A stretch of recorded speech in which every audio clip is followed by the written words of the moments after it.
రోజుకో పేరు తెరపైకొస్తోంది. Sitting MP స్థానంలో బలమైన అభ్యర్థి వేటలో ఉంది అధిష్టానం. మొన్నటి దాకా జిల్లా నేతల పేర్లే వినిపించినా కొత్తగా వేరే జిల్లా లీడర్ల పేర్లు సోషల్ మీడియాలో చక్కర్లు కొడుతున్నాయి. ఇప్పుడు మొన్నేమో అధినేతకు ఆత్మీయుడైన లీడర్ పేరు, ఇప్పుడేమో ప్రచారంలోకి ఒక మహిళా మంత్రి పేరు. పొంతన లేని ప్రచారాల్లో నిజం ఎంత? 2 రోజుల్లో అసలు క్లారిటీ రాబోతుందా?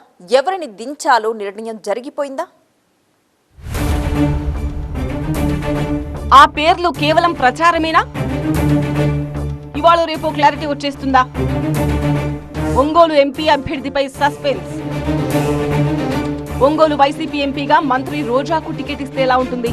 గెలుపు అవకాశాలతో పాటు పార్లమెంటు పరిధిలో అసెంబ్లీ అభ్యర్థులకు రోజా క్రేజ్ ప్లస్ అవుతుందా? ప్రకాశం జిల్లా నేతలు ఈ ప్రతిపాదనకు ఎలా స్పందిస్తారు? ఇలాంటివన్నీ అడిగిందెవరో తెలీదు, విన్నదెవరో అస్సలు తెలీదు. కానీ ప్రచారం మాత్రం విపరీతంగా జరిగిపోతోంది.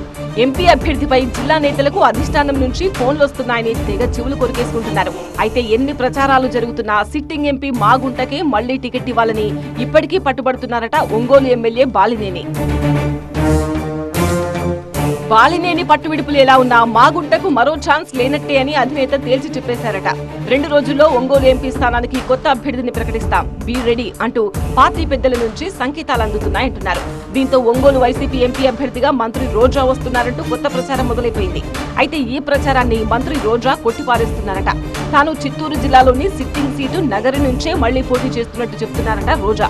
సోషల్ మీడియాలో తాను ఒంగోలు ఎంపీగా పోటీ చేసే అవకాశాలు ఉన్నట్టు జరుగుతున్న ప్రచారాన్ని నమ్మొద్దని కోరుతున్నారు రోజా. ఈరోజు నగిరి నియోజకవర్గంలో వర్క్ చేసుకుంటున్న నాకు ఎక్కడో ఒంగోలుకు పోవాల్సిన అవసరం ఏముందో కూడా నాకు అర్థం కాల. ఒకసారి సీట్ లేదంటారు, ఒకసారి సీటు ఎంపీగా ఒంగోలు ఇస్తానంటారు. పక్క రాష్ట్రాలకి ముఖ్యమంత్రులు కూడా చేసేసేలాగా ఉండరు వీళ్ళు, మా అందరినీ చూస్తూ ఉంటే. చెవిరెడ్డో రోజానో కాకపోతే ఒంగోలు ఎంపీ అభ్యర్థి ఎవరన్నదే వైసీపీ శ్రేణుల్లో జరుగుతున్న చర్చ.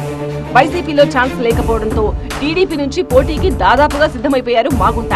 త్వరలోనే చంద్రబాబు సమక్షంలో మరోసారి ఆయన టీడీపీలో చేరబోతున్నారు. సిట్టింగ్ ప్లేస్ లో ఒంగోలు ఎంపీ అభ్యర్థిగా కొన్ని పేర్లను పరిశీలించింది వైసీపీ అధిష్టానం.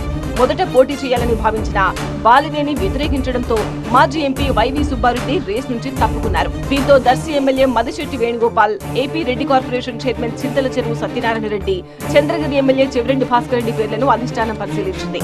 పార్టీ ప్రపోజల్ కు సరైనన్న చెవిరెడ్డి బాలినేనితో మంతనాలు కూడా జరిపారు. ఆ తర్వాత ఏమైందో ఏమో చెవిరెడ్డి పోటీపై సందిగ్ధత ఏర్పడింది. ఒంగోలు ఎంపీ అభ్యర్థి కోసం అన్ని ఈక్వేషన్స్ చూసుకుంటోంది వైసీపీ అధిష్టానం. ఈ కసరత్తు 2 రోజుల్లో పూర్తవుతుందని చెబుతున్నారు. దీంతో ఎంపీ అభ్యర్థి ఎవరన్న దానిపై ఒంగోలు వైసీపీలో తీవ్ర ఉత్కంఠ ఉంది. వైసీపీ ఎంపీ అభ్యర్థిని ప్రకటిస్తే అందుకు అనుగుణంగా పార్టీ అభ్యర్థిని ప్రకటించాలని అటు టీడీపీ కూడా వేచి చూస్తోందట. అభ్యర్థి విషయంలో దాగుడు మూతలతో 2 పార్టీలు సేమ్ సిచ్యువేషన్ లో ఉన్నాయి. పేట విషయంలో సంచలన నిర్ణయం తీసుకున్న వైసీపీ అధిష్టానం ఒంగోలులో ఎవరిని ఫైనల్ చేస్తుందో చూడాలి.